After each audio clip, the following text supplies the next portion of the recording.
Chairman साहब, आइए।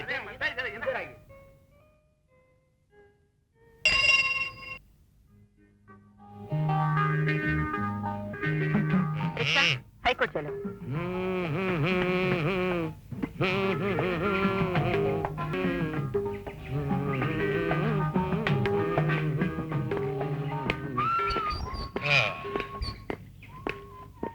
लीजिए आ गया।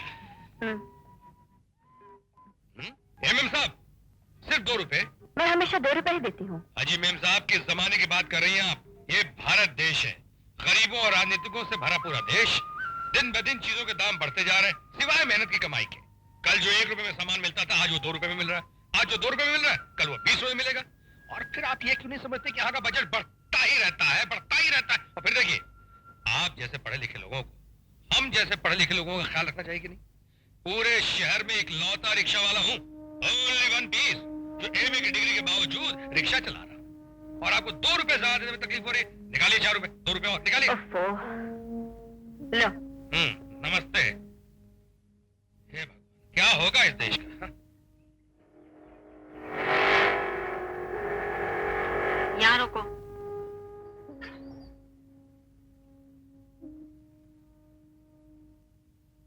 ये लो। अरे जरा प्यार से तो बोला करो देवी जी। अरे भाई जल्दी चलो, जल्दी। अरे मनोहर तुम?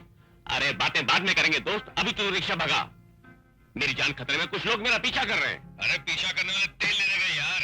रघुनाथ प्रसाद राय एमए की रिक्शा को कौन पकड़ सकता है? ये देखो। रघु, तुम एमए पास करके रिक्शा क्यों चला रहे हो? अरे भाई यही सवाल कई बार मैं अपने आप से खुद भी कर चुका हूँ। अब जहां जाता हूँ नौकरी के लिए पाता हूँ कि मुझसे कम पढ़ा लिखा आदमी पहले ही रख लिया गया। तो सिवाय रिक्शा चलाने का और क्या रास्ता था? खैर छोड़ो, ये बताओ तुम्हारे पीछे कौन लोग पड़े थे? अरे पुलिस वाले। पुलिस वाले? पुलिस वाले तुम्हारा पीछा क्यों कर रहे थे? साले कहने लगे धंधा बढ़ गया तो हफ्ता भी बढ़ाओ। मैंने मना कर दिया तो साले भूत की तरह पीछे पड़ गए। ओ राम मनोहर त्रिपाठी के बच्चे, तो स्मगलिंग का धंधा करने लगा है? करने लायक और कोई काम भी नहीं। मेरी बात मानो तो ये रिक्शा छोड़ो, मेरे साथ चलो मेरे बॉस के पास, और तुम रघु रिक्शा वाला से रघु सोना वाला बन जाओगे। तो रघु सोने वाले के बच्चे, राम मनोहर त्रिपाठी की औलाद, दोस्त समझकर पहली बार तुझे माफ कर देता हूँ।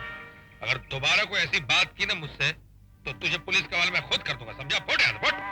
अच्छी बात है मेरे बाप, अगर इरादा बदल जाए या मेरी जरूरत पड़े तो मेरे नए पते पे आ जाना, 21C पैलेस जुहू। मेरी दोस्ती में फायदा ही फायदा है, याद रखना। जाना। अरे सर्वश्री रघुनाथ जी। हाँ वकील साहब। क्या बात है यार, आज बहुत चमक रही हो।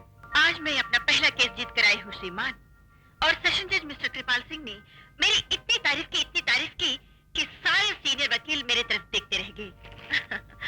लेकिन सच पूछो तो जीत पर भी कुछ खास मजा नहीं आया। क्यों? क्योंकि घर का केस तो हारी बैठे हूँ ना। घर का केस? घर का कौन सा केस? आज जब सारी बार कौंसिल मुझे कांग्रेचुलेट कर रही थी, तो मैं ये सोच रही थी कि मैं उस रिक्शा पर बैठकर अदालत आई हूँ जिसे मेरे पति चला रहे थे, और मैं इस दुनिया के सामने उसे पति नहीं कह सकती। अरे जान, मुझे को रिक्शा चलाने का शौक थोड़ी है। तुम तो जानती हो कि नौकरी के लिए अप्लाई करने के मामले में मैं वर्ल्ड रिकॉर्ड तोड़ चुका हूं। लेकिन मेरे पास असली क्वालिफिकेशन नहीं है ना, सिर्फ एमए पास हूं, फर्स्ट क्लास। So what? जहां जाता हूं लोग कहते हैं किसी के रिश्तेदार हो, किसी मंत्री की सिफारिश लेकर आए हो। मैं कहता हूं नहीं साहब, लेकिन मेरी डिग्री देखो। कहते हैं डिग्री का क्या करना है? ना तुम किसी के रिश्तेदार हो, ना ही किसी की सिफारिश लेकर आए हो, तो फिर खामखा हमारा टाइम बर्बाद करने क्यों चले आए? सीधी सी बात।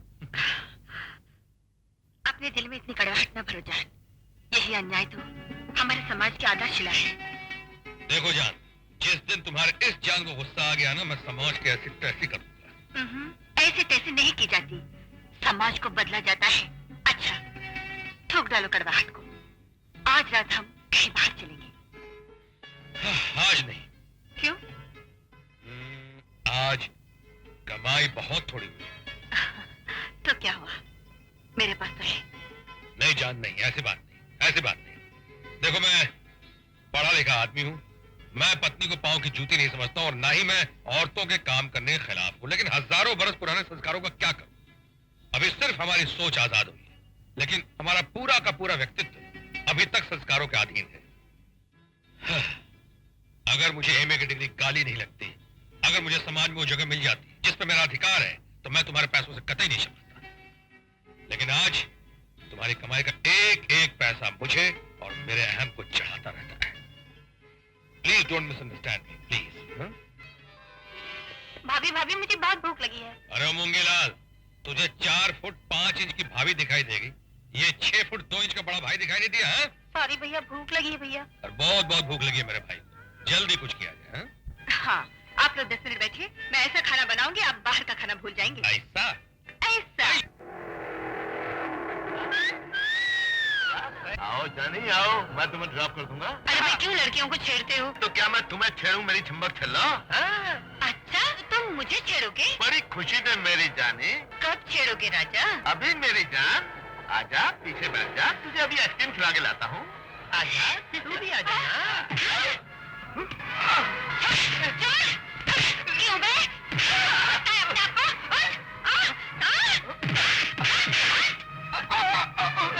नहीं करेंगे? क्या बोल रहा था?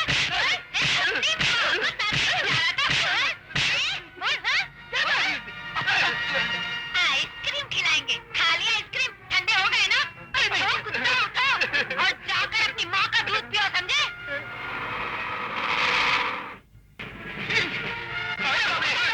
ले चलो पुलिस स्टेशन, वहीं चल के इनकी धूल झाड़ दो। अरे आए छापासिक। और तुम लोग खड़े खड़े मुर्गी की तरह कांप क्या रहे हो? अरे ऐसे लोगों को तो निकालो जूता और मारो सालों के मुंह पर, फिर देखो कैसे दोबारा छेड़ते हैं। अरे जरा हिम्मत करो, हिम्मत।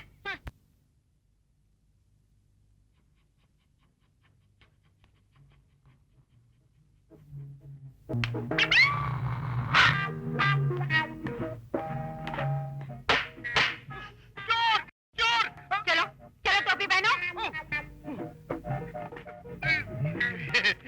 ओह, सीधी तरह पहनो। और ये क्या? ये बेल्ट क्यों खुला है? बेल्ट बंद करो। और तुम कुत्तों को ट्रेनिंग देने की बजाय ड्यूटी आवर्स में यहाँ पे सो रहे थे, क्यों? मैं सो रहा था। सो नहीं रहे थे तुम? अरे कुत्ते, सुना तुमने?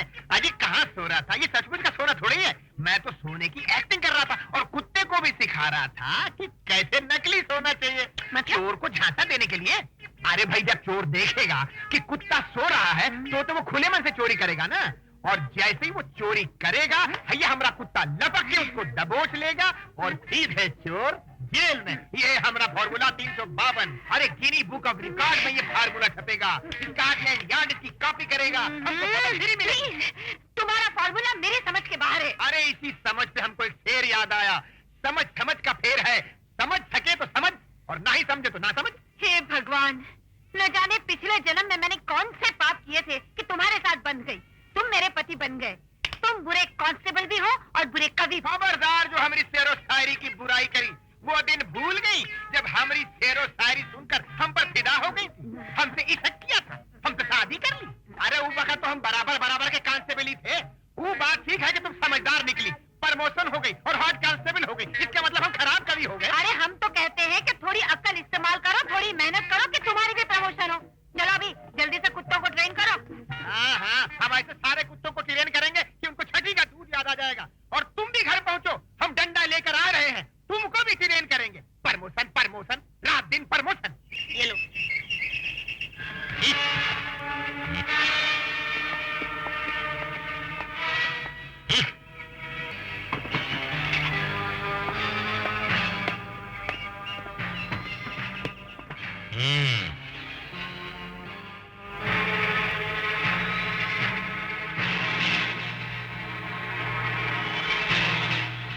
भैया एक 10 रुपए निकालना भैया।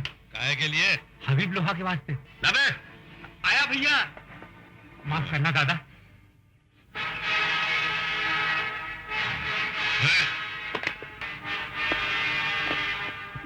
हफ्ता निकाल बे। क्या बे? 10 रुपया। क्यों, तेरे बाप की शादी है क्या? यहाँ पर रिक्शा खड़ा करने का हफ्ता लगता है, समझा? बहुत बोल रही है। नाम अता पता बता। क्यों बे, यह धंधा करता और हबीब लौर जे हरामी को नहीं जानता? अरे हाथ की सलामती चाहता है तो उसे जेब में रख, वरना बत्तीसी तोड़ के हाथ में तुझे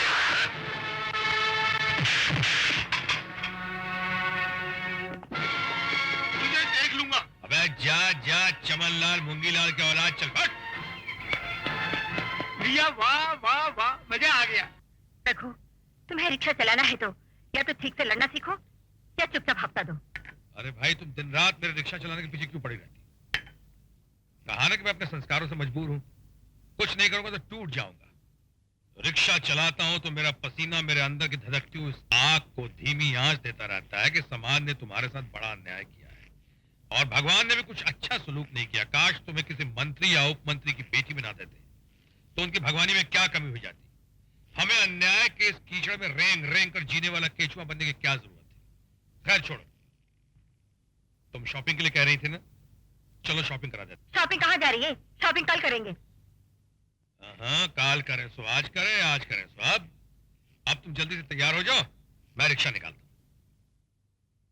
एक बात बताओ, ये रिक्शा निकालने के नाम पे तुम मुझे इतना घूर के क्यों देखती हो? अगर मैं मोटर गाड़ी निकालने की बात करता तब भी क्या तुम मुझे इतना घूर के देखती? अरे रिक्शा चलाने के नाम पे शर्मा, मैं क्यों शर्माऊं? शर्माए साला वो समाज, शर्माए वो यूनिवर्सिटी जिसने मुझे डिग्री दी है। हम और तुम क्यों शर्मा? हाँ चलो जल्दी से तैयार हो जाओ, मैं रिक्शा निकालता हूं। बस ये पैक कर दीजिए। अच्छा मैडम। बस अब सुनील के लिए कुछ ले लें। हाँ एक्सक्यूज मी जी, इस बच्चे के लिए कुछ ड्रेसेस। ये देखिए और ये भी देखिए। हाँ, ये 3 दे दीजिए। अच्छा, बस 3? जी। आपके ड्राइवर के लिए क्या दूं? वो मेरा ड्राइवर नहीं, मेरे पति हैं। I am sorry. नहीं, सॉरी की कोई जरूरत नहीं। दरअसल मेरी कटी फटी शक्ल है ना, इतनी घटिया है कि आपने मुझे ड्राइवर समझा। कई लोग तो मुझे मेरे साहब का नौकर तक समझ लेते हैं। कोई बात, आइए देवी जी चलिए।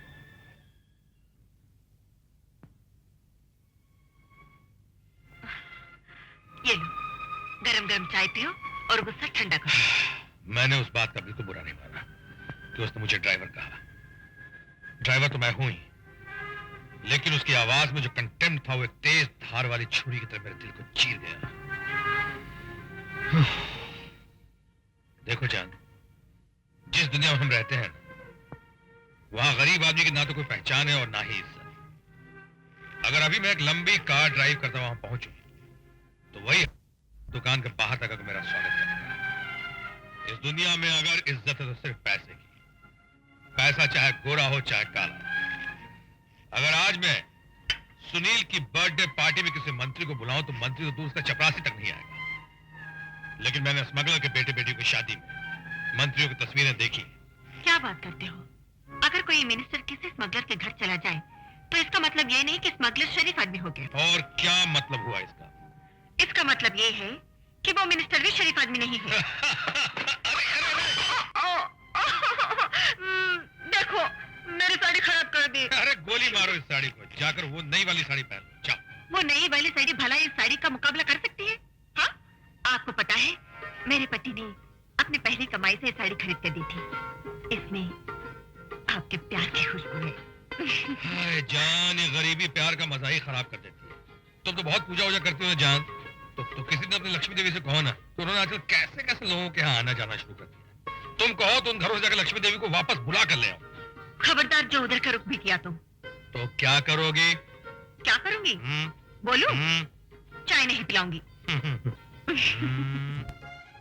जय बोलो हनुमान की, जल्दी से आओ, मुंह मीठा कर लो। ये मिठाई किस खुशी में? कहीं नौकरी मिल गई है? नौकरी नहीं, प्रमोशन। प्रमोशन? हाँ, पहले खाओ तो सही, फिर पूछते रहना। अब तो बताओ। हाँ, बात ये है कि ये मूंगीलाल जो है ना, तो ये चाचा बनने वाला है। जी हाँ, वो ऐसा कि आप माँ बनने वाली है, मैं बाप बनने वाला हूँ, और डॉक्टर ने ये राज मुझे बता दिया और आज मैं बहुत ही खुश हूँ। अब आकर जल्दी से गले लग जाओ। अरे ओ जानकी, जय बोलो हनुमान की। अरे तुम्हें ये सब करने की कोई जरूरत नहीं है भाई, डॉक्टर ने तुम्हें आराम करने को कहा है। चलो अंदर चल के आराम करो, चलो। अगर मैं आराम करूंगी तो घर का काम कौन अरे करेगा? घर का काम करने के लिए तुम्हारा एक लौता और चहेता पति जो है, तुम सिर्फ आराम करो, बाकी काम मैं कैसे करता हूँ मैं करके दिखाता हूँ। जय बोलो हनुमान की।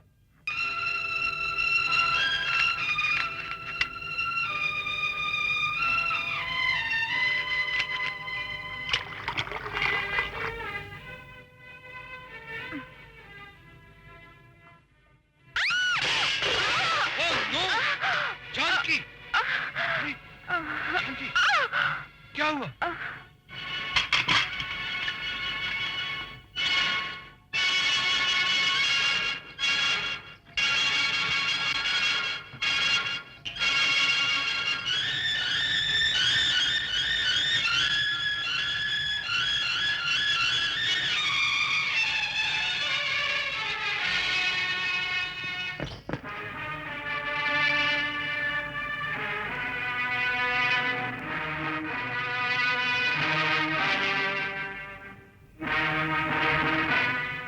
भैया, यही वो आदमी जिसने मुझे मारा था।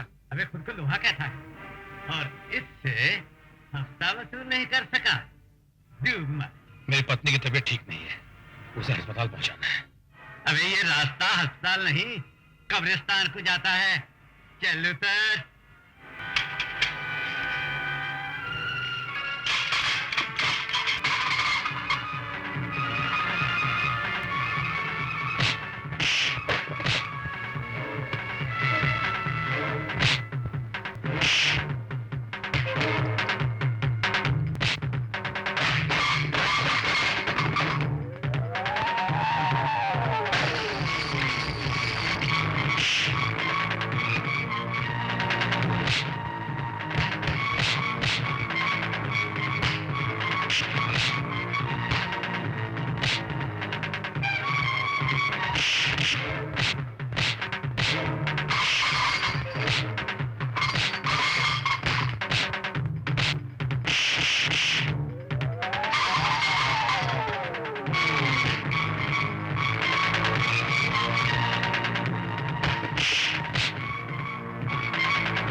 अब बोल, कौन सा रास्ता कब्रिस्तान की ओर जाता है? साला हफ्ता लेगा, पुलिस बनता है, हरामजादा।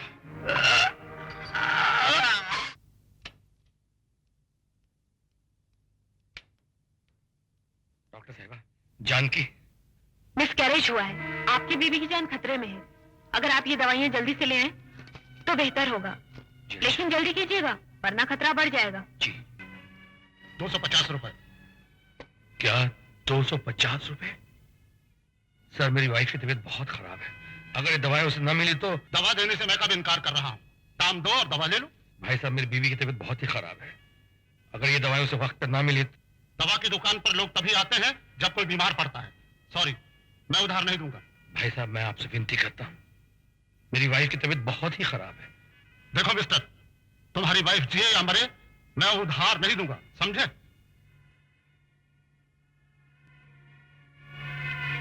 चले आते हैं फोकट में दवाई लेने।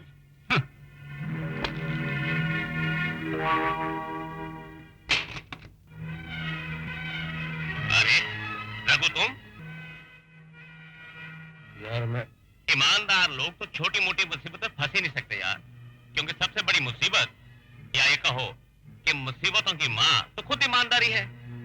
तुमने तो एमए पास करके रिक्शा चला के क्या भारतीय पुरुष की तरह ईमानदारी का हाथ पकड़ा है, साला छोड़ने का नाम ही नहीं लेता। अरे भाई मैं बड़ा ही अपसेट हूँ, तेरी भाभी की तबीयत बहुत ही खराब है, उसके लिए मुझे दवाइयाँ खरीदनी है। ओह, आई एम सो सॉरी। तो फिर यहाँ क्या कर रहा है? मेडिकल शॉप पे जाना। गया था, मेहनत भी की, मगर उसने उधार दवा देने से इनकार कर दिया। अरे यार ऐसा बोलना, लेकिन मेरे पास तो ईमानदारी का पैसा नहीं है। नंबर 2 का है।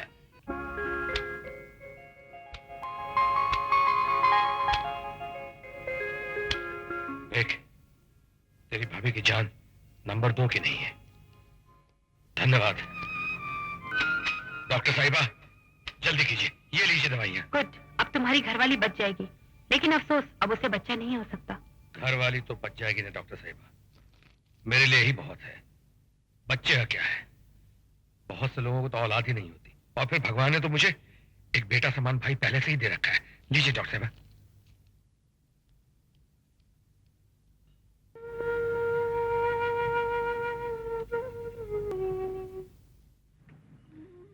जानकी, ए जानकी, जानकी, ये लो, पी लो।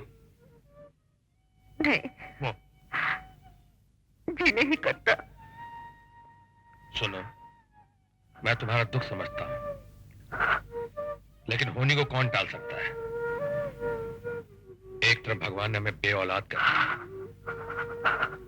लेकिन दूसरी तरफ हमारा बेटा समान छोटा भाई सुनील तो है।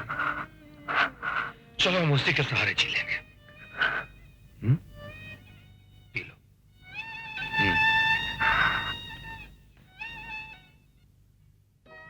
भाभी भाभी, प्रोग्रेस रिपोर्ट पे साइन कर दीजिए। Very good, first rank. भाभी कल हम नए घर में शिफ्ट कर रहे हैं ना? हाँ, तो मैं अपने फ्रेंड्स को घर पे बुलाऊं? जरूर, ये लो।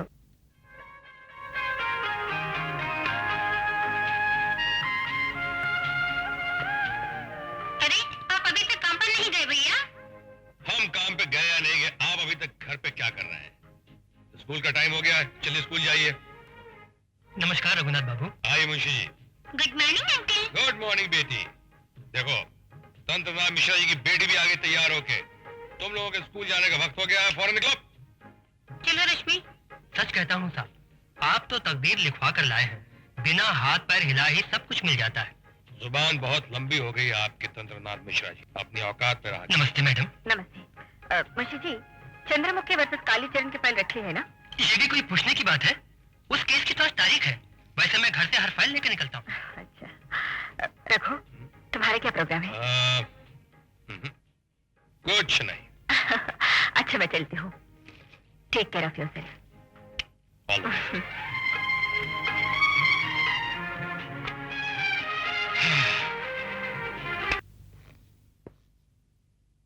अरे यार, तुम यहाँ बैठे हो?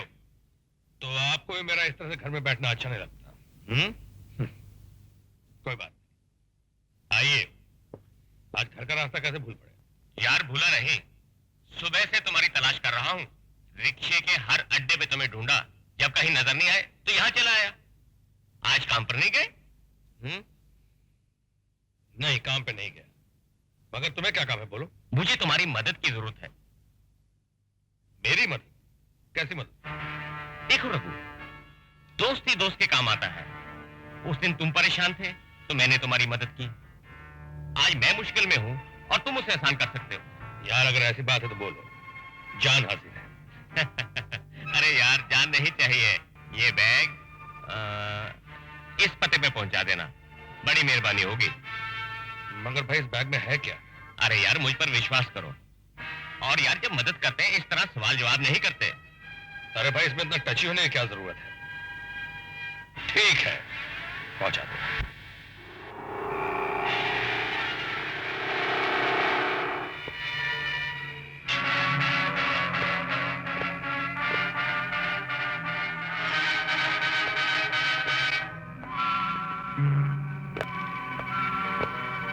मेरा रास्ता क्यों रोका हुआ है तुम लोगों ने?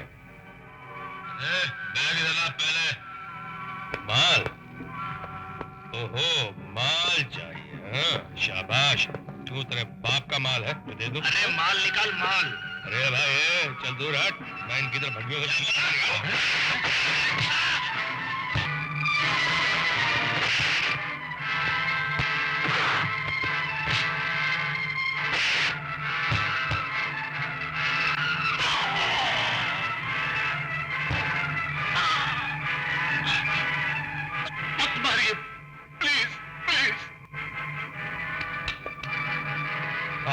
माल बाप के हाथ में जमीन से उठा कर दे।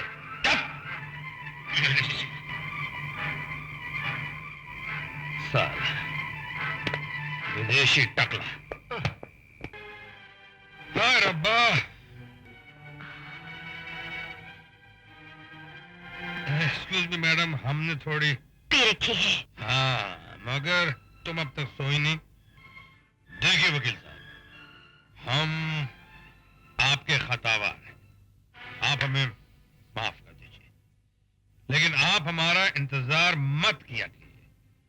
हम देर से आए, सवेरे आए, आते तो आपकी गोद में है ना, आपके कैदखाने में।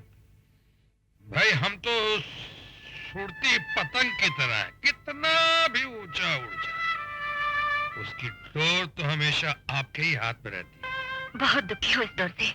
नहीं भाई नहीं, ये तो मेरी जिंदगी की सबसे खूबसूरत डोर है। यूं समझो मेरे जीवन की डोर है। जिस दिन ये डोर टूट गई, समझ लो मैं भी टूट गया। बहुत मीठा है, एक बार और। मीठा खाना खाने के बाद ही खाया जाता है। खाना तो मैं खा चुका।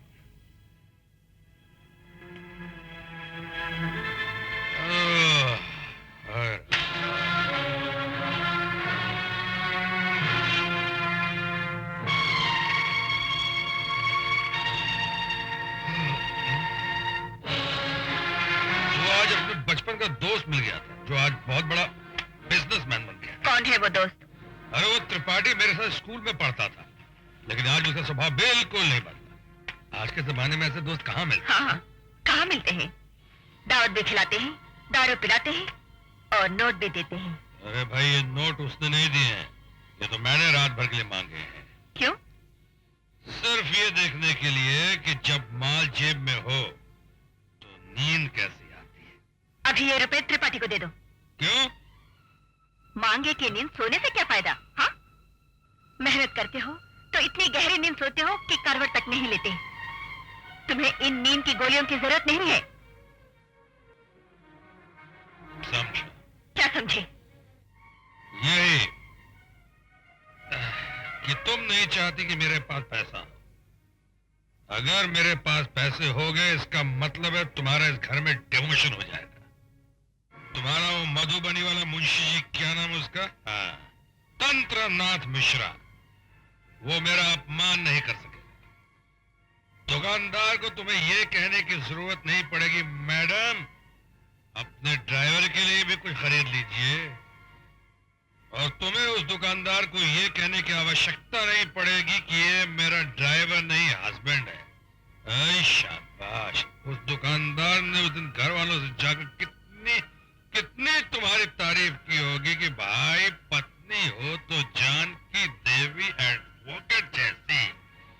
भरी दुकान में बेझिझक कह दिया कि ये आदमी मेरा ड्राइवर नहीं है, हस्बैंड है। नमस्कार।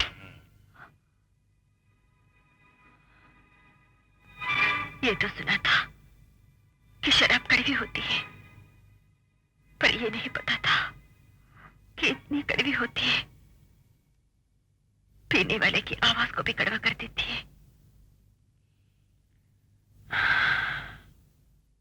अरे तेरी तो, अरे बाप रे, ओ, अरे बाप रे, क्या? अरे भाई, ओ हो, अरे बाप रे, ओ, जरा पानी पिला दे, पानी। अरे बाप रे, क्या हालत है, क्या हालत है। तौबा तौबा तौबा।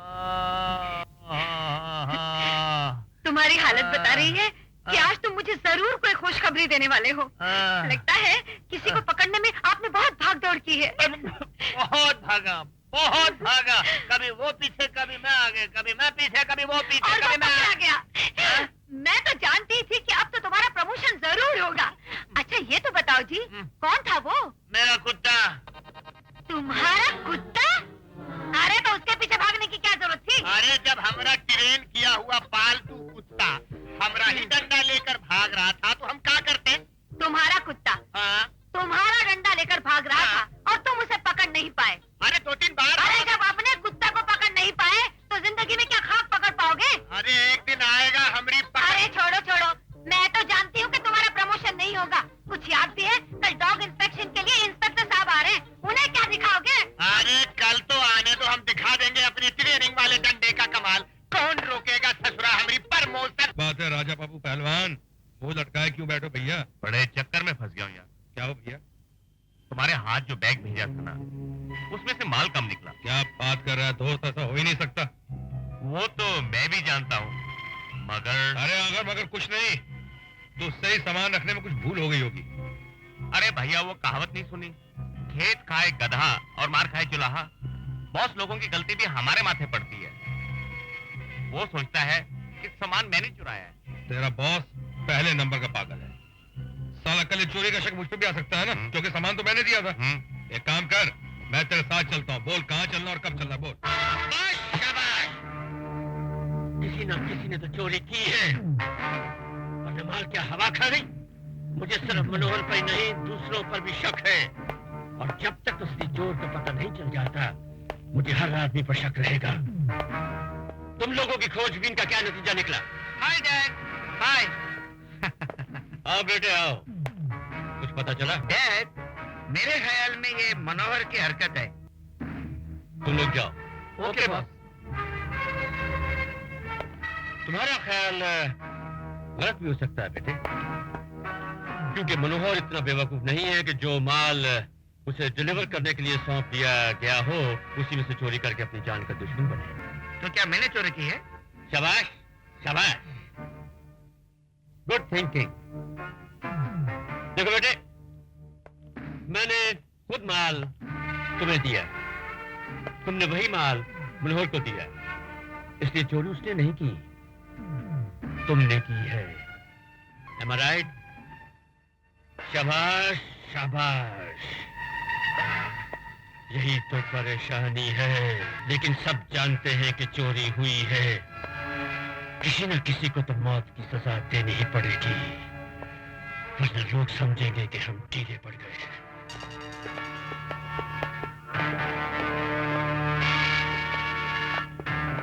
Close the door. Yes boss. वो आदमी कौन है? मेरा दोस्त रघुनाथ, रघुनाथ उसका नाम है। रिक्शा चलाता है, हफ्ता तो देता नहीं, ऊपर से मारपीट करता है। तो वो रिक्शा वाला चोरी में तुम्हारा पार्टनर है? देखो सेठ, माल गिनकर तुमने हमको दिया, वही माल की डिलीवरी रघु ने दी। वो बहुत ईमानदार आदमी है। हाँ हाँ, तुम ईमानदार हो, वो ईमानदार है, इसका मतलब चोर मैं हूँ। देखो मनोहर, तुम्हारा भलाई इसी में है कि अपनी गलती मान लो, वरना अंजाम बहुत बुरा होगा। ए सेठ, हमको खाली पीली धमकी नहीं देने का, हम जाकर बड़े सेठ से बात करेगा। हाँ? पकड़ो इसको।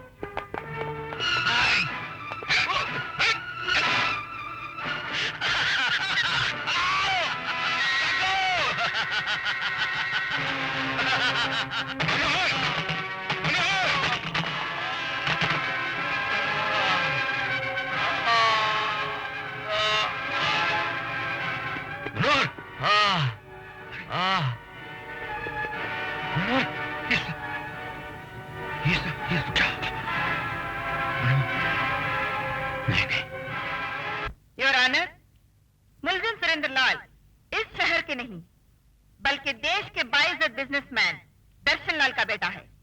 अपने बाप के पोजीशन और रुतबे का नाजायज फायदा उठाते हुए स्मगलिंग और गैर कानूनी वसूली के काम कर रहा था। इसने सोचा कि अपने बाप की हिफाजत और उसके साये में रहते हुए इस देश के कानून को अपनी जेब में डालकर कोई भी गुनाह कर सकता है, यहां तक कि कत्ल भी। योर ऑनर, सरकार गवाहों से यह साबित करेगी कि सुरेंद्र लाल ने ही राम मनोहर का कत्ल किया और रंगे हाथों पकड़ा गया, और यह साबित करने के बाद सरकार मुलजिम के लिए फांसी की सजा की मांग करेगी, ताकि ऐसे दूसरे सुरेंद्र लाल ऐसा सोचने की कभी जरूरत ना कर सके। That's all, Your Honor. I object, Your Honor. Objection sustained, you can proceed. सरकारी वकील ने ठोस सबूत और गवाहों को अदालत में पेश किए बगैर ही एक शरीफ और इज्जतदार इंसान को ना ही सिर्फ कातिल करार दिया है, बल्कि उसके लिए कड़ी सजा की मांग भी की है, जो कानून गलत है। सरकारी वकील का काम मुजरिम के जुर्म को साबित करना है और उसको सजा देना अदालत का काम है। That's all, Your Honor. The court is adjourned till tomorrow 10:30.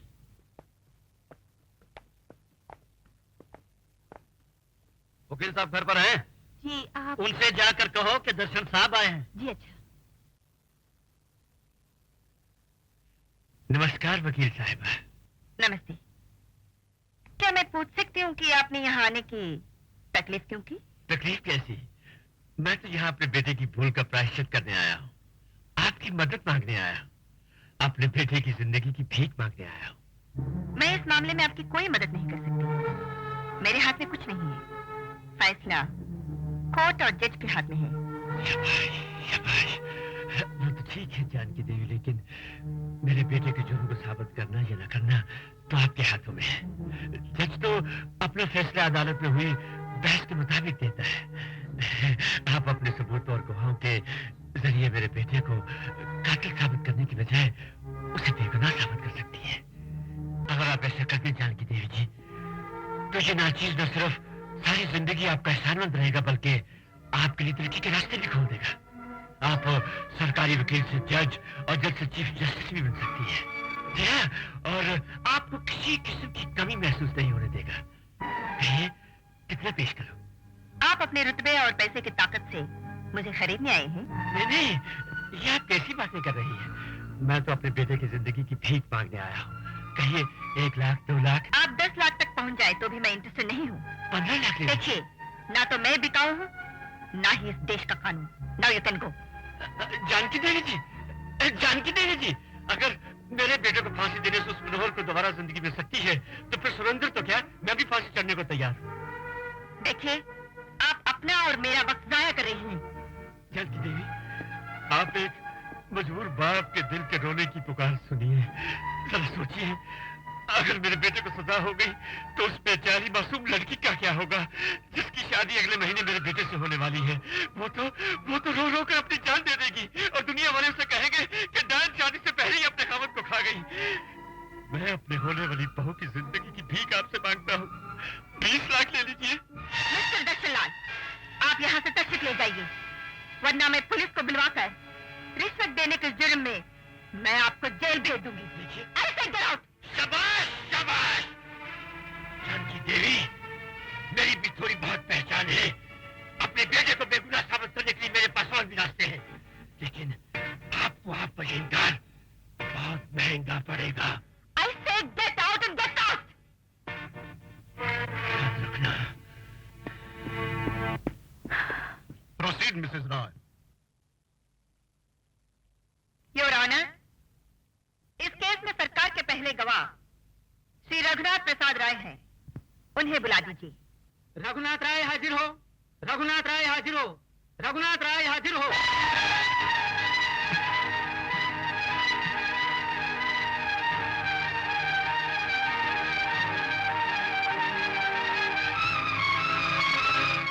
आपका नाम क्या है? तुम्हें मेरा नाम नहीं मालूम है?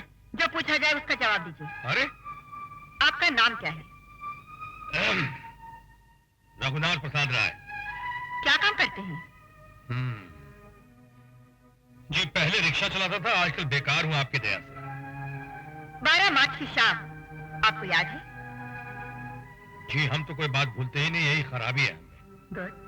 तो फिर उस कत्ल की चश्मदीद कहानी सुनाइए जो आपके सामने हुआ था। कौन सा कत्ल? कैसा कत्ल?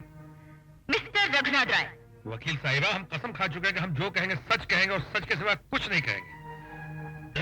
तो आपका ये केस जिताने के लिए हम झूठ कैसे बोल दें? पहले ये बताइए, कत्ल हुआ किसका? हमें कुछ पता होगा तब ना हम कुछ बताएंगे। कत्ल हुआ आपका दोस्त राम मनोहर त्रिपाठी, और कत्ल किया इस आदमी ने। इसने।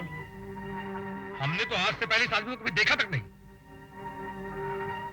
Just a minute mister Roy, आप यहाँ आए क्यों? जी हमें पुलिस ने जबरदस्ती बुलवाया था। क्यों? अदालत में बयान देने के लिए कि हम मनोहर त्रिपाठी के कत्ल के चश्मदीद गवाह हैं। Your next witness Mrs Roy. Your honour, सरकारी गवाह के हॉस्टेल हो जाने की वजह से केस में नए कॉम्प्लिकेशन पैदा हो गए हैं, इसलिए मैं केस को मुलतवी करने की प्रार्थना करती हूँ। मुझे इस बात पर एतराज है योर ऑनर। सरकार के पास सिर्फ एक ही गवाह था जो टूट चुका है। इसका मतलब है कि सुरेंद्र लाल के खिलाफ कोई केस ही नहीं है। इसलिए मैं दरखास्त करूंगा कि सुरेंद्र लाल का केस डिसमिस किया जाए और उसकी बाइज्जत रिहाई का ऑर्डर पास किया जाए। That's all your honour.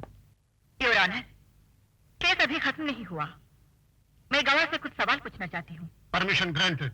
Thank you your honour. Mister Raghunath Prasad Rai, फिर आ गई, कहिए। आप 12 मार्च को कहाँ थे? जी मैं मयूरी नाइट क्लब में बेवड़ा पीने गया था, खाना खाने गया था। वहाँ आप किसके साथ गए थे? अरे किसके साथ जाएंगे भाई, अकेला गया था। मकतूल राम मनोहर का आप जानते हैं? जी नहीं, बिल्कुल नहीं जानता जी। कत्ल होने के बाद आप क्लब में थे? जी नहीं, हम खाना खा के सीधे घर लौट आए। कैसे लौटे? टैक्सी में या पैदल चलकर? मोटरसाइकिल से। आपका था? नहीं जी, मेरे दोस्त राम मनोहर त्रिपाठी का था। Please note this point your honour. Note? लेकिन क्यों? मिस्टर रघुनाथ राय, अरे बाप रे, तो पीछे ही पड़ गई। आपके बयान से ये साफ जाहिर होता है कि आप अच्छी तरह मुलजिम को जानते हैं और उसकी जान बचाने के लिए आपने झूठ बोला। मैं कुछ नहीं जानता। क्या आप जानते हैं मुलजिम ने कत्ल किया? मैं कुछ नहीं जानता। क्या आप जानते हैं कि कत्ल होने के बाद पुलिस आई अरे थी? मैं कुछ नहीं जानता। क्या आप जानते हैं कि आप शादीशुदा मैं हैं? कुछ नहीं जानता। नहीं जानते? मैं जानता हूँ, जानता हूँ। Please note this point your honour. Your honour, लगता है गवाह अदालत में मैं कुछ नहीं जानता, मैं कुछ नहीं जानता सिर्फ ये कहने के लिए आया है। जिस तरीके से ये सच्चाई को छुपाने की कोशिश कर रहा है, उससे ये लगता है कि इसी ने राम मनोहर का कत्ल किया है। मैंने? अरे कत्ल मैंने नहीं किया है। कत्ल मेरी आंखों के सामने इसने किया है, राम मनोहर त्रिपाठी का, मेरी आंखों के सामने। जज साहब, मैं सच्चाई को ज्यादा देर तक अपने सीने में दबा के नहीं रख सकता। मैं अपनी झूठी गवाही से इस गुनहगार को सजा से नहीं बचाना चाहता। मैंने झूठा बयान सिर्फ बचाव पक्ष के वकील के कहने पे दिया था। मैं शर्मिंदा हूं जज साहब, मैं माफी चाहता हूं। योर ऑनर, सरकारी गवाह ने पैसे के लालच में आकर अपना जमीर बेच दिया और अदालत में झूठ बोला। इसलिए मैं रघुनाथ राय से ज्यादा गुनाहगार दर्शन लाल को मानती हूँ, जिसने अपने बेटे की जान बचाने के लिए रघुनाथ राय की किसी मजबूरी का फायदा उठाते हुए उसे खरीद लिया और अदालत में झूठा बयान देने के लिए मजबूर किया। That's all your honour. सरकारी गवाह का दूसरा बयान और पोस्टमार्टम की रिपोर्ट टैली होती है, इसलिए कोर्ट सुरेंद्र लाल को आईपीसी 302 के तहत सजाए मौत देती है।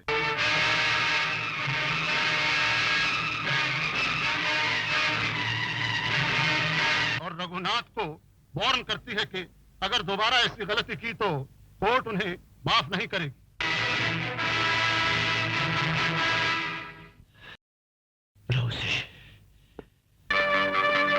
शाबाश, शाबाश, तो किधर की मौत आ ही गई है। क्या साहब लीडर? कुछ कहावतें ऐसी होती है कालू कि हमेशा अपनी जेब में रखनी चाहिए।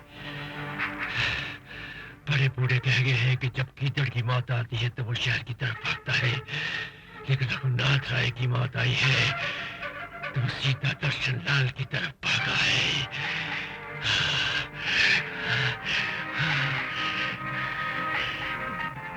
आओ रघुनाथ, आओ। सेठ साहब, मैं माफी चाहता हूं सेठ साहब। मैं आपके बेटे को फांसी से नहीं बचा सका। आपसे मैंने रुपए तो ले लिए, लेकिन मेरी आत्मा, मेरे जमीन ने मुझे झूठी गवाही देने की इजाजत नहीं दी, इसलिए मैं आपके पैसे लौटाने आया। रख लीजिए इसे। शाबाश, शाबाश। ये दुनिया भले एक ईमानदार आदमी की कदर न करे, लेकिन मैं ईमानदार आदमी को दोनों हाथों से पकड़ लेता हूं। बेटे के मरने के बाद मैं इस दुनिया में अकेला रह गया हूं रघुनाथ। अब मुझे तुम जैसे ईमानदार आदमी की जरूरत है रघुनाथ। क्या ख्याल है? सत्यवाद, अरे भी तो पढ़े लिखे आदमी हो, मैं तुम्हें मालामाल कर दूंगा। हाँ, हाँ। शाबाश, शाबाश। सुनिए, हो सके तो आज चांद निकलने तक घर आ जाना। आज करवा चौथ है। क्या मेरे लिए व्रत रखोगी? मुझ जैसे पति के लिए? व्रत का संबंध मेरे तुम्हारे रिश्ते से है, पेशे से नहीं। आएंगे ना?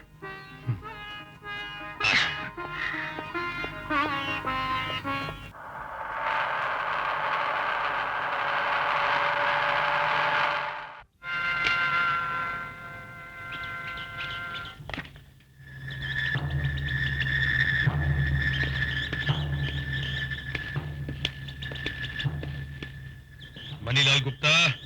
जी हाँ। कोड नंबर 10 लाख और 1। कोड तो ठीक है। Thank you.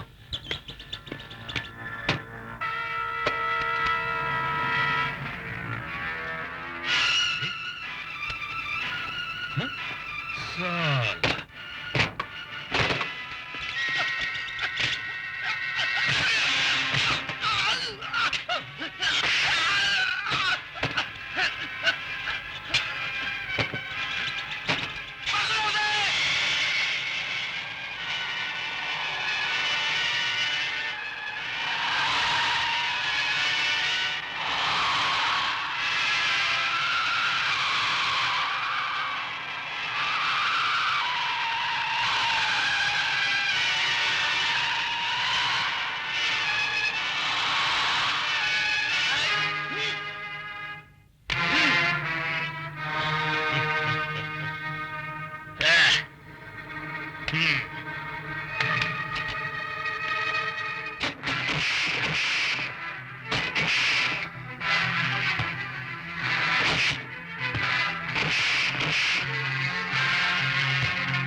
ये तुमने क्या कर डाला रखो?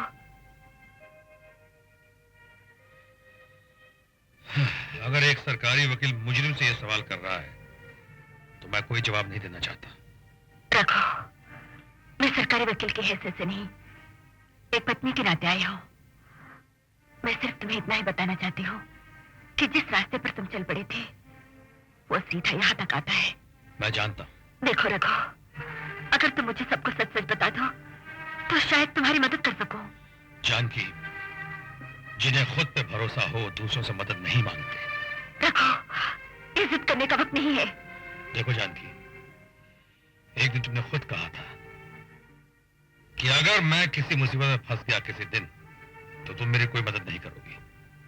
ये बात मुझे अच्छी तरह याद है, और जो मैंने तुम्हें कहा था वो भी तुम्हें अच्छी तरह याद होगा, है ना? Raghu, please try to understand. तुम्हारी ये जिद तुम्हें फांसी तक। देखो जानकी, इन बातों का अब कोई फायदा नहीं है। तुम्हें पूरी आजादी होगी अदालत में मुझे गुनहगार साबित करने की। रघु, मैं... जानकी, फॉर गॉड सेक, मुझे मेरे हाल पे छोड़ दो प्लीज।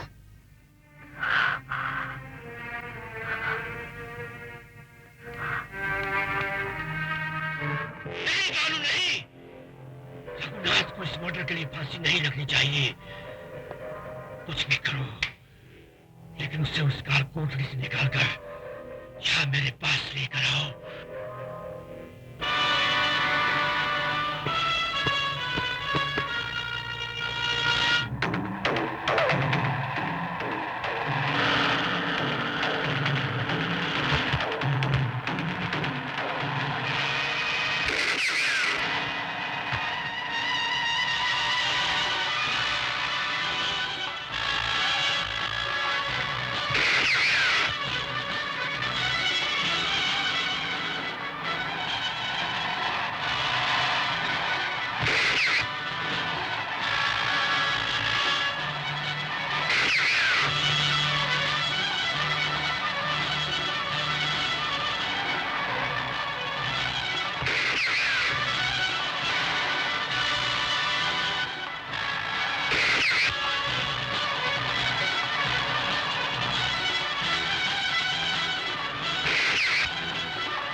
अरे, ये क्या कर रहे हो? आपकी सहायता से एक मामूली मुंशी की बेटी वकील बनी है। आज ये पहली बार कोर्ट जा रही है, इसलिए आप आशीर्वाद दीजिए। Best of luck. Thank you.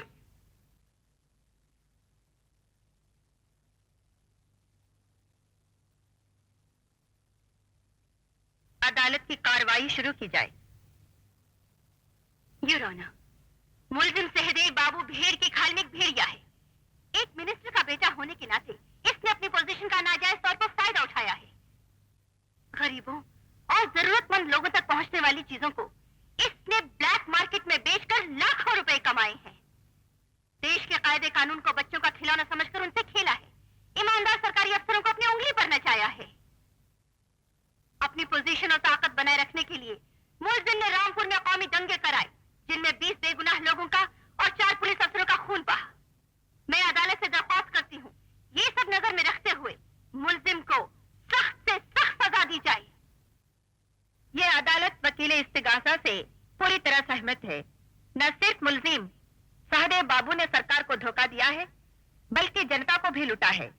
और चूंकि इस पर लगाए गए सब इल्जाम साबित हो चुके हैं, इसलिए अदालत मुलजिम सहदेव बाबू को 7 साल की सख्त सजा देती है।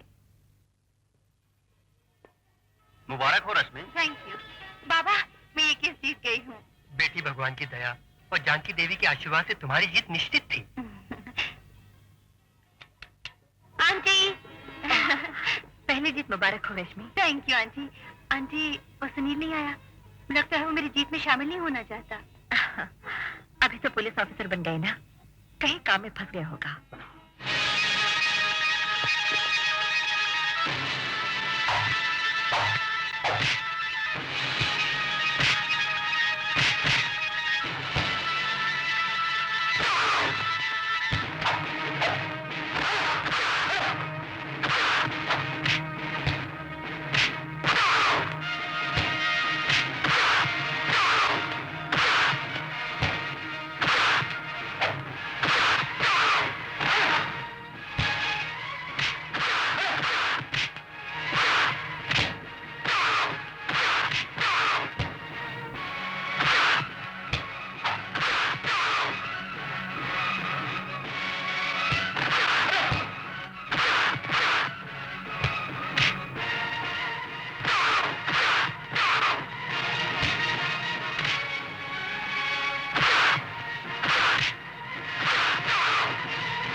Inspector, yes sir. बंद कर दो इनको हवालात में। हवलदार, आया जी। हथकड़ी लगा दो। लगा दीजिए हथकड़ी। 20 साल की पुलिस की नौकरी में आज तक एक भी मुजरिम नहीं पकड़ पाए, पर इतनी तो अक्ल रखो कि हथकड़ी किसे पहनानी चाहिए। कमान। जी। अबे चल बैठ। अरे चल तू अही रावण, हवालात में निपटता हूँ।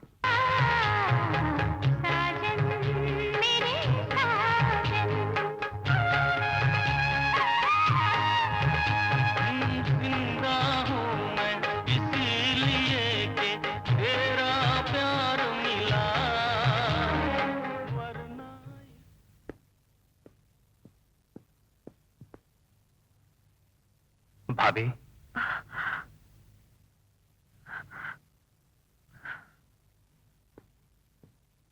क्या भैया को याद करना नहीं छोड़ेंगी? चलो खाना खा लो। नहीं भाभी, खाना नहीं खाऊंगा। क्यों? खा के आए हो? जी नहीं, पर आप तो जानती हैं आपको इस हाल में देखकर मेरी भूख मर जाती है। क्या हो, तुम्हें याद नहीं आती? आते हैं, पर मैं उन्हें अपने जहन से बाहर निकालकर अपने दिल का दरवाजा बंद कर लेता हूँ। सुनिए, अपने भैया के बारे में ऐसी बातें कर रही हो? कानून की सजा से तो वो मरकर बच गए, लेकिन वो हम दोनों के मुजरिम भी हैं। मेरा बचपन स्कूल में इन आवाजों के चाबुक खाता रहा कि वो देखो रघुनाथ खूनी का भाई। सुनील, ये तो आपके व्यक्तित्व की शक्ति थी भाभी, जिसने मुझे बचा लिया, वरना शायद आज मैं भी उनकी तरह एक मुजरिम बन गया होता। बस कर सुनील। नहीं भाभी नहीं, मैं आप पर उस खूनी की यादों का मैला साया नहीं देख सकता। इस थप्पड़ पर तो हर बेटे का अधिकार होता है। आज आपके प्यार की गंगा में नहाकर मैं धन्य हो गया। मुझे मेरी माँ याद नहीं, मैंने तो सदा आप ही में अपनी माँ का रूप देखा है। जो आपसे भाभी होती तो शायद मैं भैया को माफ कर देता, लेकिन जिस आदमी ने मेरी माँ को दुख पहुंचाया उसे मैं कभी माफ नहीं कर सकता। ऐसा न कहो सुनील, ऐसा न कहो। क्यों न कहूं ऐसा? जब तक वो जिंदा थे उन्होंने आपको कोई सुख नहीं दिया, और अब मरने के इतने बरस बाद भी उनकी आत्मा, उनकी याद प्रेत बनकर आपसे चिमटी हुई है। एक दिन जीवन की गठरी खोल कर देखिए कि उन्होंने क्या दिया आपको। दुखों के सिवा कुछ भी नहीं दिया। क्यों नहीं? क्या दिया आपको? प्यार दिया, मेरी कलाइयों को चूड़ियां दी, मेरे माथे को बिंदिया दी, मेरी मां को सिंदूर दिया। मेरी मजबूरी समझो सुनील, मैं इन जंजीरों में बंधी हुई हूँ। तो गीता पढ़कर इन जंजीरों को तोड़ दो। गीता का संदेश माँ और पत्नियों के लिए नहीं था। गांधारी, कुंती, द्रौपदी, किसी ने उन जंजीरों को नहीं तोड़ा। श्री कृष्ण ने उनमें से किसी को नहीं कहा था कि उन जंजीरों को तोड़कर मुक्त हो जाओ। आज तेरे भैया जिंदा होते, सोना ढूंढने पीछे, सोना कर गए थे, सोना मिला ना भी मिले, रबा हो गए केस। भाभी,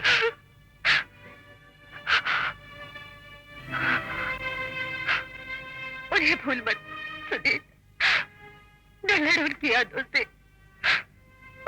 ये सीखने की कोशिश करो, अगर उन जैसे मजबूत आदमी भटक सकते हैं तो ना भटकना कितना मुश्किल काम है। इम्तिहान से भाग मत, इम्तिहान दे। हाँ सुनील, इम्तिहान दे। मैं क्या कोई पागल हूँ कि खामखा सींग मारता फिरता हूँ लोगों को?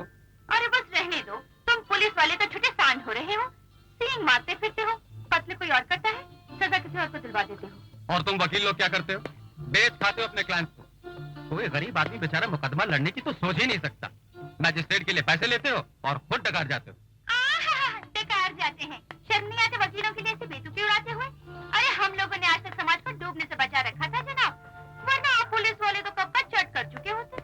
तुम अपनी बात तो करो मत। क्यों ना करो? तुम तो परले दर्जे की चोटी हो।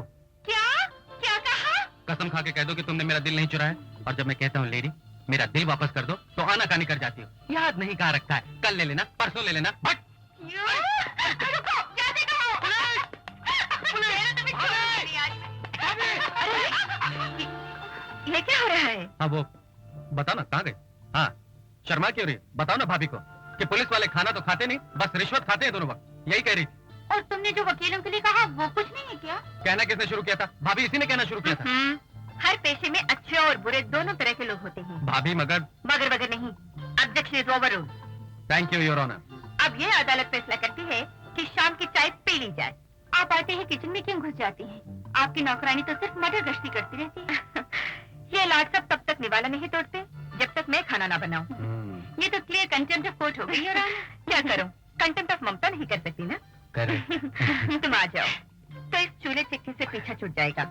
मिस्टर सुनील, पुलिस डिपार्टमेंट आपसे बहुत खुश है और इसलिए मैं आपको बहुत बड़ी जिम्मेदारी सौंपना चाहता हूँ। सर, स्मगलर्स के गैंग ने हमारे देश में बड़ी हलचल मचा रखी है और आज वो बड़े पैमाने पर ड्रग्स स्मगल कर रहे हैं। उनका हेडक्वार्टर हमारे प्रदेश की सीमा में ही है।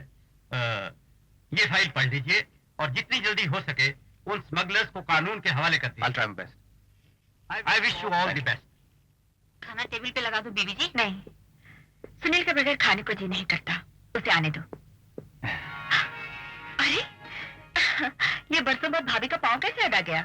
आज कोई ना कोई मतलब जरूर होगा बीबी जी। ए तू चुप रह, बीवी जी की चमची कहीं की। अच्छा ये बता क्या चाहिए? आशीर्वाद। आशीर्वाद? क्यों? बड़े बड़े धाकड़ और धांसू ऑफिसर्स जिन स्मगलर्स पर हाथ नहीं डाल पाए, उनकी गिरफ्तारी का पीड़ा मुझसे उठवाया गया। अब इतना बड़ा काम भाभी आपके आशीर्वाद के बिना तो हो ही नहीं सकता ना, इसलिए फटाफट 2-4 आशीर्वाद दे डालिए। ये सूटकेस क्यों पैक हो रहा है? क्योंकि मैं ऑफिसर ऑन स्पेशल ड्यूटी होकर बाहर जा रहा हूँ। अच्छा इसका सूटकेस तू ही पैक कर दे। चेती तो आधी चीजें रखेगी, आधी भूल जाएगी। जा। अच्छा वापस कब आओगे? अब ये तो स्मगलर्स पे डिपेंड करता है ना भाभी, कल पकड़ा गया तो परसों आ जाऊंगा। कुछ भी हो जल्दी आ जाना, क्योंकि तेरे जाने से घर सुना सुना लगता है। जाके देखो वो ठीक से चीजें रखती या नहीं। बड़ी लापरवाह लड़की है। ठीक है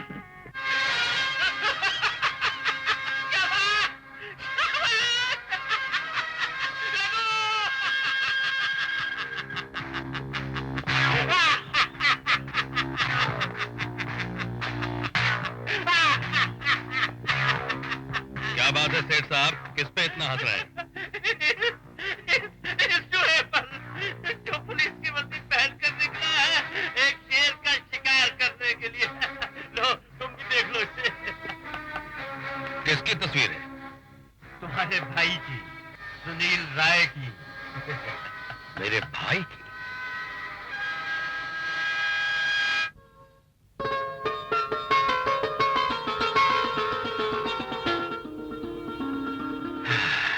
जब ये छोटा था तो इतना सा था, आज ही इतना बड़ा हो गया और मैंने इसे बढ़ते हुए देखा भी नहीं।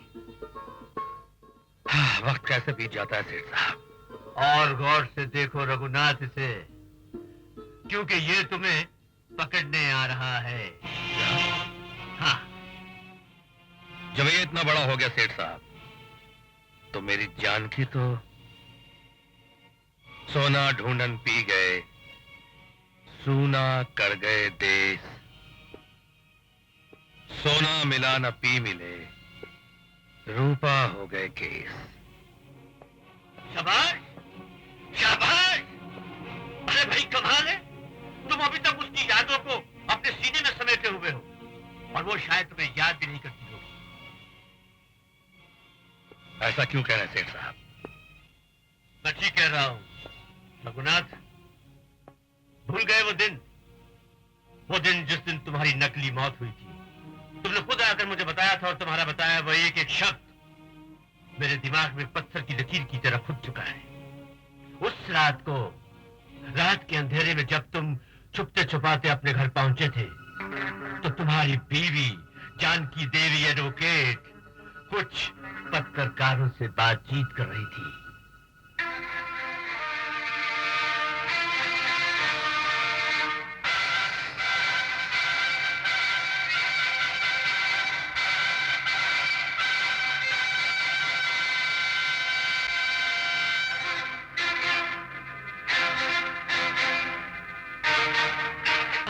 तुम भी कमाल के आदमी हो।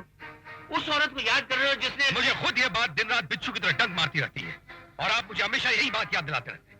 याद इसलिए दिलाता रहता हूँ क्योंकि तुम्हारे लिए इस बात को याद रखना बहुत जरूरी है। तो फिर मैं अपने प्यार का क्या करूं सेठ साहब? शाबाश, शाबाश। प्यार प्यार को या तो खड्डा खोद कर गाड़ डालो या चिता बनाकर जला डालो इसे। मैं तो उस औरत का मुंह भी ना देखूं जिसने।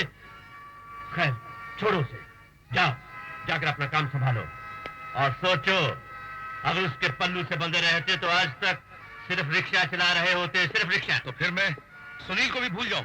ना ना ना ना, सुनील को कभी नहीं भूलना, पल पल के लिए इसे याद रखना, क्योंकि ये तुम्हारा और मेरा दुश्मन है और फिर इसे जान की देवी जज ने पाला है। हाँ, जो कभी भी तुम्हें पिता समान भाई नहीं समझेगा।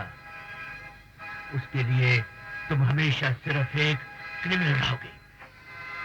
उफ, इस पैसे के लालच ने मुझे कितना अकेला कर दिया सेठ साहब। अरे भैया, भगवान का भी यही हाल है, वो भी तो अकेला ही है। जाओ जाकर जाने की तैयारी करो, जाओ जाओ जाओ। शाबाश शाबाश, अब आएगा मजा। हाँ आई आई आई। ये रहा मेरा हॉलिडे होम। ओ तुम चाहो तो तुम भी यहीं ठहर जाओ। सर, ठहरने पर एक शेर याद आया। बाप रे बाप। बोझा बनारसी को कहा उसने, रुक जरा। हम ठहरो ठहरो में रहे, बच्चा ठहर गया। बोझा बनारसी जी।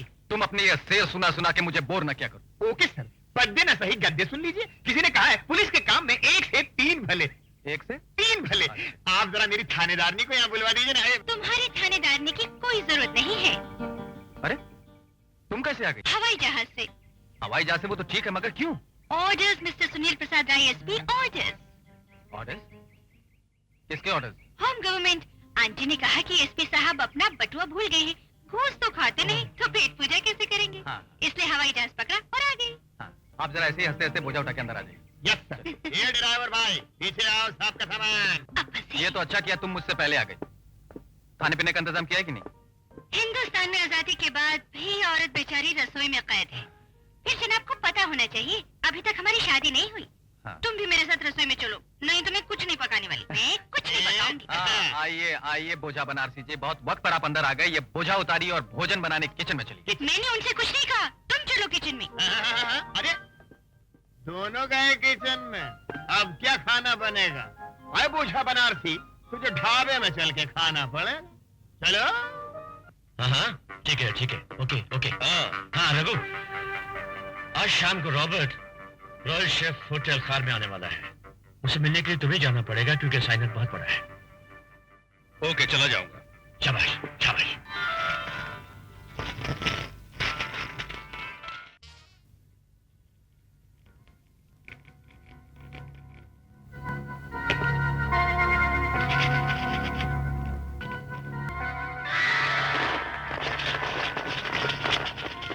देखो रघुनाथ, मैं फिर से तुम्हें कहता हूँ कि मान जाओ, तुमने अपने भाई की प्रमोशन के लिए मेरा माल पकड़वाया है। क्यों मान जाओ? मेरा जीवन आपकी ताश की गड्डी का हुक्म का गुलाम नहीं है कि आप जिस हाथ चाहे उस हाथ फेंक दें। ये सही है कि आज इस धंधे में मैं आपकी वजह से हूं, लेकिन इसका यह मतलब नहीं है कि मैं आपका गुलाम हूं। ये तो मैं उस सड़े हुए और झूठे समाज से बदला ले रहा हूं जिसने मुझे इज्जत के साथ जीने का अधिकार नहीं दिया। इस कर्म क्षेत्र में एक तरफ मैं हूं और दूसरी तरफ सुनील है। जिस तरह भीष्म अर्जुन को मारने के लिए तैयार नहीं था सेठ साहब, उसी तरह मैं सुनील को मारने के लिए तैयार नहीं हूं। लेकिन जिस तरह भीष्म धृतराष्ट्र की सहायता के लिए वचनबद्ध था, उसी तरह मैं आपकी सहायता के लिए वचनबद्ध हूं। अगर सुनील की गोली आपकी तरफ आई तो उसे आगे बढ़कर मैं अपने सीने पर रोक लूंगा, लेकिन इसका यह मतलब हरगिज नहीं कि आप मुझ पे इल्जाम लगाएं, क्योंकि मैं इसका बुरा भी मान सकता हूं। और उस दिन से डरिए सेठ साहब जिस दिन मैं इन बातों का बुरा मानना शुरू कर दूंगा। शाबाश शाबाश। अरे भाई, तुम तो छोटी छोटी बातों का बुरा मान जाते हो। अरे भाई, 80 लाख के हीरे पकड़े गए हैं। 2 लाख की बात होती तो मैं सुटाल जाता। इस बात का तो मुझे भी दुख है सेठ साहब। तो फिर कोई तरकीब सोचो ना। तुम तो जानते हो कि मेरा दिल कितना कमजोर है। मैं इतना बड़ा धक्का बर्दाश्त नहीं कर सकता। हाँ। हाँ। एक तरकीब है, वो तंत्रनाथ की बेटी है ना। अरे भाई, क्या नाम है उसका? अच्छा वाला नाम है। अरे वही जिसका चक्कर सुनील के साथ है। हम एक काम करते हैं, हम उस लड़की को उठवा लेते हैं और फिर सुनील से कहते हैं हमारा माल वापस कर दो, हम तुम्हें तुम्हारे माल वापस कर देंगे। उस लड़की के लिए ऐसा मत कहो सेठ साहब। उस लड़की से मेरे भाई सुनील की शादी होने वाली है। शाबाश शाबाश। अरे भाई अभी भी तो तुम गोली को फेर देने की बात कर रहे थे और अब रिश्तेदारी की बात क्या दिलवा रहे हो? हम उस लड़की को खा जाने वाले थोड़े ही हैं। बाल वापस मिलती उसे हम इज्जत से लौटा देंगे। नहीं, हरगिज नहीं। इन्हीं लोगों ने ले भाई साहब, हम तुमको भाई साहब लगते हैं? पुलिस की वर्दी पहन के चले आते। अरे हमारा नाम गिनी बुक ऑफ रिकॉर्ड में पढ़ लेते। दुनिया के सबसे सीनियर कांस्टेबल हैं, सैल्यूट करो। अरे कुछ और कह देते, इंस्पेक्टर कह देते, एसपी कह देते, कमिश्नर कह देते तो हमारी तबीयत खुश हो जाती। भाई साहब कहा, पागल कहा, मजनू कहा, दीवाना कहा, मगर मुंह से जालिम के सही बात न निकली अब तक। छी छी छी, क्या बात है? आईजी साहब, मैं तो बस ये पूछ रहा था क्या रश्मि जी घर पे हैं? अरे भाई, जब आईजीपी साहब कहा है तो दो चार ठो बातें और करो, मजा आएगा। नहीं, वैसे रश्मि जी से क्या काम है? एएसपी साहब ने रश्मि जी के लिए फूल भेजे हैं। अच्छा अच्छा अच्छा अच्छा, तो भाई एक काम करो, खुद ही घंटी बजा कर दे आओ ना, कारण कि हम बहुत जल्दी वहाँ बहुत बिजी हैं। क्या? एएसपी साहब ने भेजे। सुनील ने भेजे हैं।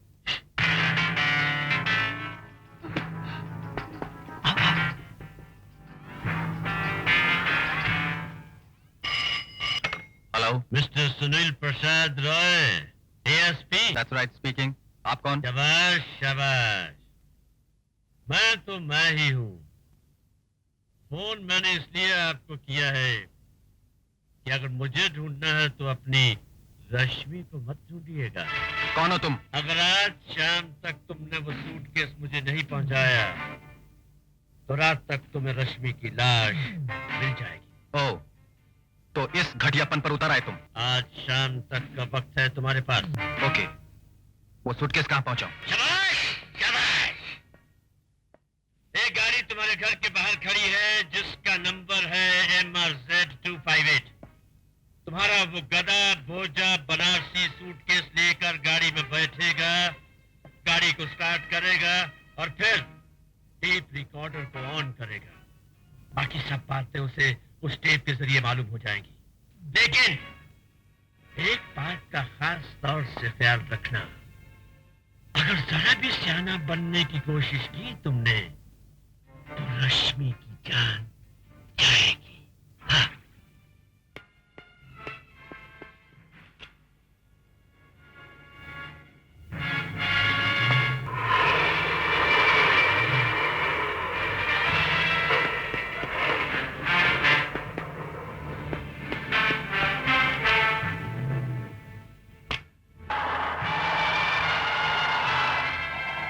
भोजा बनारसी, मेरी बात गौर से सुनो। गाड़ी सीधी तरह से चलाते रहो और मोंटियत कोर्ट चलो।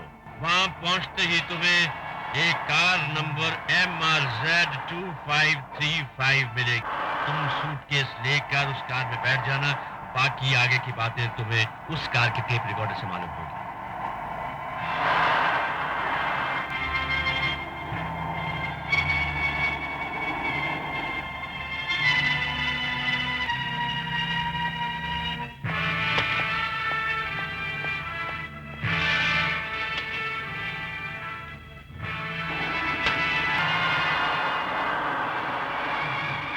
अब सीधा एम्बेसी टावर्स चलो।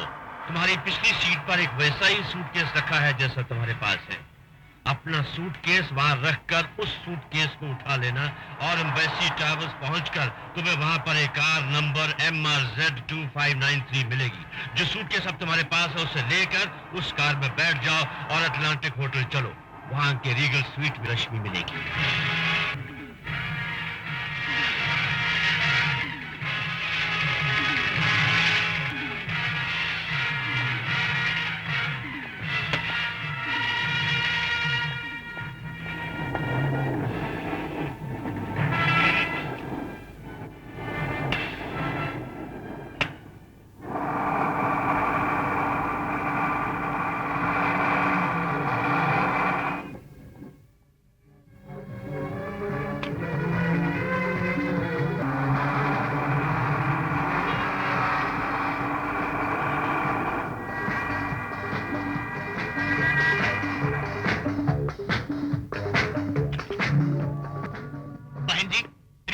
कौन से कमरे में? 101. 101. Come in. रश्मि जी, माफ कीजिएगा, हम किसी गलत कमरे में आ गए शायद। ठीक रूम में आए हो, आओ ना। जल्दी तो लाल तू भाई बना। अरे क्या हुआ? अरे किस्मत की लगी मार हमने। पूजा बनारसी, ये शेर पढ़ने का वक्त नहीं है। रश्मि कहाँ है? अरे वही तो हम आपसे पूछ रहे हैं। ऊपर तो एक बाला हमरा बलात्कार करने को तैयार थी। अरे हम तो इज्जत बचाकर भागे, नहीं तो थानेदारनी को मुंह दिखाने लायक नहीं रहते। मतलब वो लोग हमें चकमा दे? बिल्कुल चकमा दे गए साहब। इस बैग को देखिए, बैग बदलने को कहा तो हमने बदल दिया। ये नकली है, कुछ नहीं, खाली है। शाबाश शाबाश। खाली शाबाशी से काम नहीं चलेगा सेठ। मैंने तुम्हारी चीज तुम्हें वापस कर दी, अब मेरी चीज, मेरे खानदान की अमानत मुझे वापस कर दो। वो क्या है रघुनाथ के मेरी चीज बोलती नहीं है, लेकिन तुम्हारी चीज के मुंह में जबान है, हमें नुकसान पहुंचा सकती है। ये बात रश्मि को उठवाने की हिम्मत करने से पहले सोचनी चाहिए थी सेठ। वो मेरे भाई की मंगेतर है, मेरे खानदान की होने वाली बहू है। मैं ये हरगिज बर्दाश्त नहीं कर सकता कि वो यहाँ तुम लोगों के बीच इस हाल में रहे। मैं हर हालत में, हर कीमत पे रश्मि को यहाँ से बाइज्जत ले जाऊं। आज पहली बार देख रहा हूँ रघुनाथ कि तुम ऊंची आवाज में मेरे सामने बोल रहे हो, लेकिन कान खोलकर सुन लो, रश्मि यहाँ से नहीं जाएगी। मैंने कहा ना, रश्मि हर कीमत पे जाएगी और मेरे साथ जाएगी। अगर हिम्मत है सेठ तो मुझे रोक के बता। नहीं, सांप को मारने के लिए उसके बिल के अंदर नहीं घुसते, पहले सांप को अपनी जगह पर लाते हैं, फिर उसे मारते हैं। रश्मि,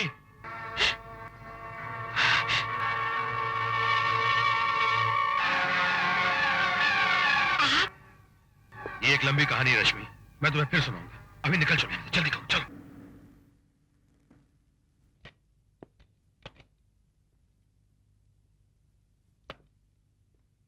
आओ, मैं तुम्हें घर के अंदर तक छोड़ दूं। अगर सुनील ने आपको यहाँ देख लिया तो वो आपको अरेस्ट कर लेगा। आप अंदर न आए तो अच्छा होगा। देखो, सुनील अगर घर पे ना हुआ तो सेठ के आदमी तुम्हें परेशान कर सकते हैं, और अगर सुनील घर पे हुआ तो तुम फिक्र ना करो, मैं उसे समझा दूंगा। वो ये नहीं समझेगा। नहीं समझेगा तो देखा जाएगा, लेकिन मैं तुम्हें अकेला नहीं छोड़ सकता। आओ।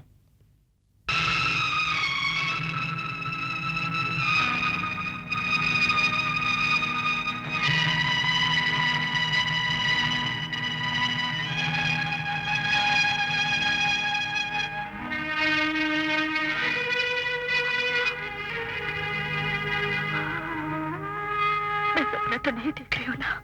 जानकी,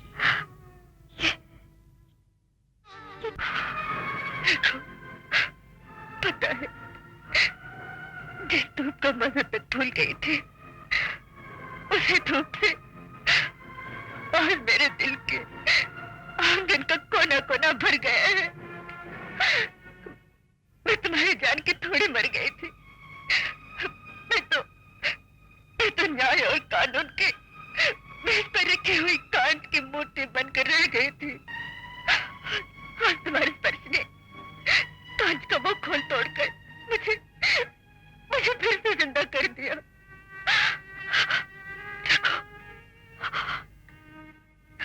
देखो, तुम इतने दिन कहाँ गायब हो गए थे? तुम्हें जरा भी मेरी याद नहीं आई। देखो, तुमने इतना भी नहीं सोचा कि तुम्हारे बिना तुम्हारी जानकी पर क्या बीती होगी। बोलो। मुझे पता था जानकी, मुझे पता था जुदाई और नर्क की आग एक ही होती है। मैं भी तो उसी नर्क की आग में चल रहा था, फिर भी तुम्हारे पास तो सुनील था। मैं तो बिल्कुल अकेला था जानकी, बिल्कुल अकेला था। तो क्यों नहीं आए? मैं एक दिन आया था। आए थे? उस दिन जब मेरे मरने की खबर आ चुकी थी, तुम पत्रकारों से बात कर रही थी और तुमने मेरी लाश तक को देखने से इनकार कर दिया था।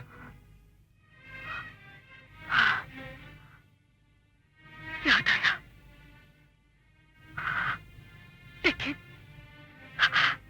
लेकिन तुम्हारी मौत के सदमे ने मुझे होश में न रहने दिया।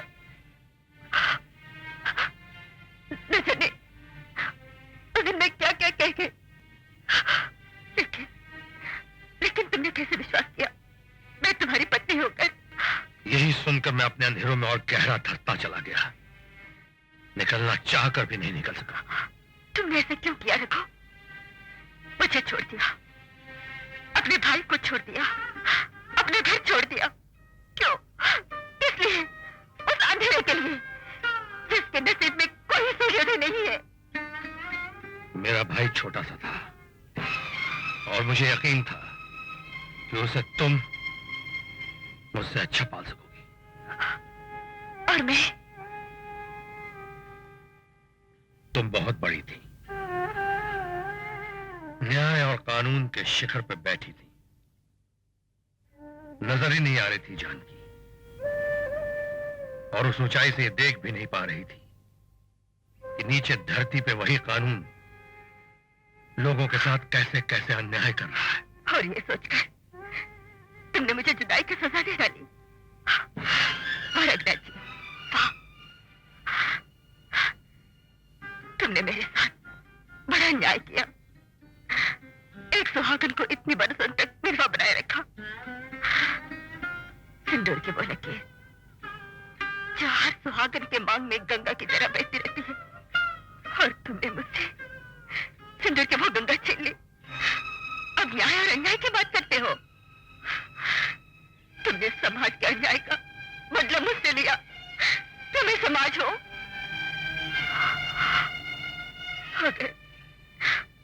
अगर सुनील को पाना ना होता तो मैं कब की मर गई होती। ऐसा मत कहो जानकी, ऐसा मत कहो जानकी, यही जानकी।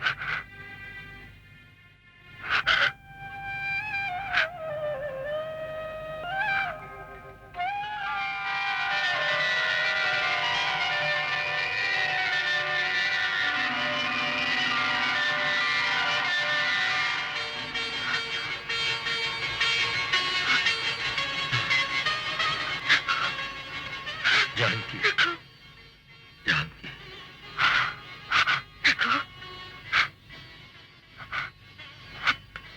अब जाओगे तो नहीं ना? जाना तो पड़ेगा ही जानकी, वरना सुनील को तुम क्या जवाब दोगी? मैं कह दूंगी कि मेरा रघु जिंदा है। और अगर उसने ये कहा कि तुमने जिंदा रघु को कानून के हवाले क्यों नहीं किया, तो क्या कहोगी? मैं कहूंगी कानून ने जिस रघु को मुर्दा करार दिया है, पहले उसे जिंदा तो करे। Mister Raghunath Prasad Rai, Sunil, you are under arrest. Sunil, Sunil, तेरे भैया इतने दिनों बाद घर आए हैं। कर्मयुद्ध में कोई किसी का रिश्तेदार नहीं होता भाभी। पुलिस स्टेशन चलिए, come on. I am sorry, मगर इसके अलावा मेरे पास और कोई रास्ता नहीं है। But legally he is dead. That's up to the law to decide. नहीं, मैं इन्हें जाने नहीं दूंगी। बधाई हो जानकी, बधाई हो। क्या पाला है तुमने मेरे भाई को, क्या पाला है। चलो सुनील, मुझे पुलिस स्टेशन लेकर चलो, चलो।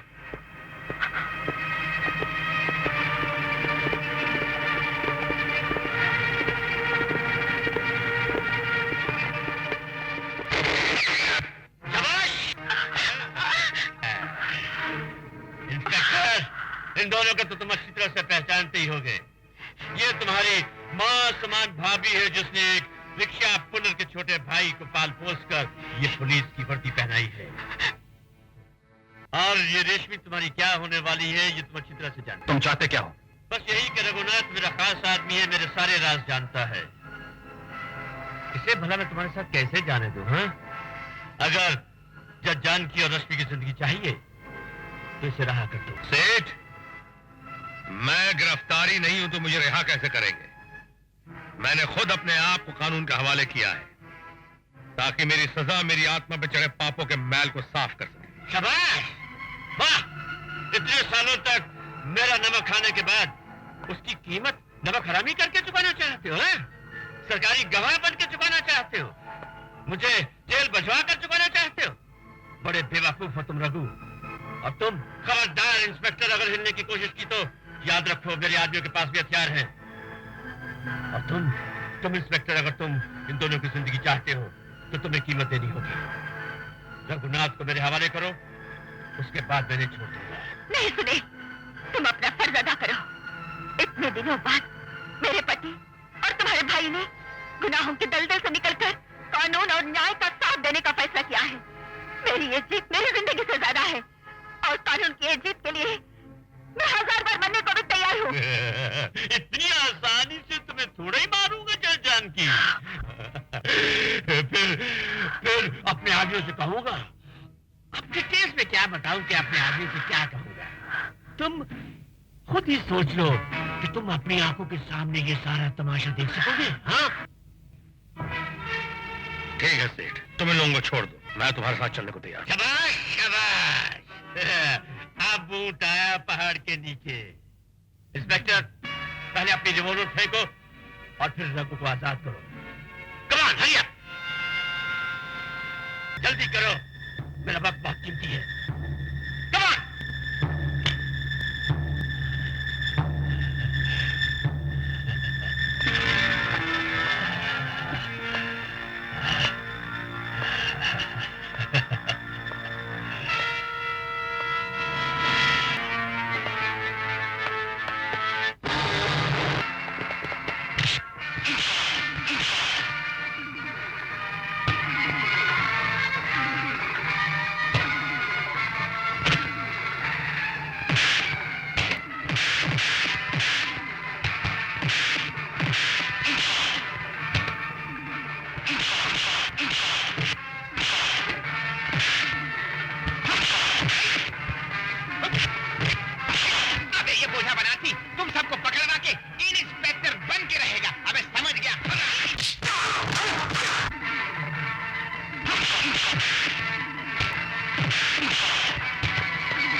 आज आपके वकील ने अपनी बहस से ये साबित करने की कोशिश की है कि मुलजिम रघुनाथ प्रसाद रॉय ने अपने भाई की जान बचाने के लिए कत्ल किया है। बहस तारीफ के काबिल है, लेकिन मुलजिम ने जो गुनाह मकदूल दर्शन लाल के साथ मिलकर किए, लेकिन जिन हालात में मुलजिम को गुनाहों के रास्ते पर चलने के लिए मजबूर किया, उनको नजर में रखते हुए अदालत रघुनाथ प्रसाद रॉय को आईपीसी 304 के तहत 7 साल की सजा देती है।